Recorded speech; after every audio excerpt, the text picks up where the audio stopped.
नशा शराब में होती तो नाचती बोतल।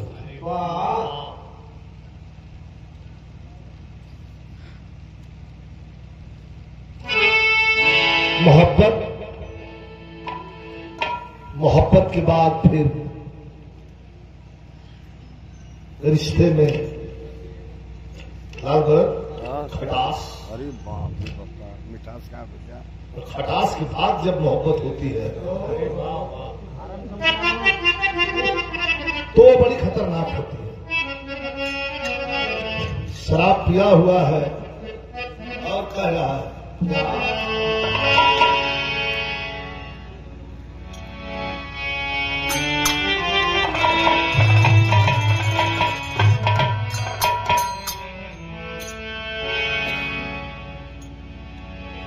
नशे में था तो मैं,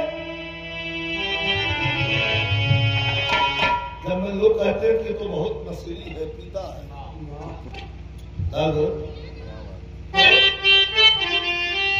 लेकिन मैं कहता हूं कि नशे में था तो मैं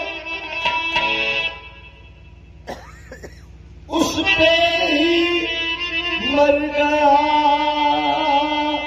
कैसे।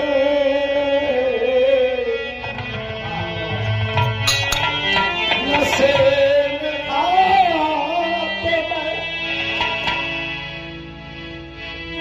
उस पे ही मर गया कैसे। ये जहर मेरे लहू में उतर गया कैसे। नशे में था उस पे मर गया कैसे। नशे में था उस पे ही मर गया।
करेंगे और अच्छा लगा है।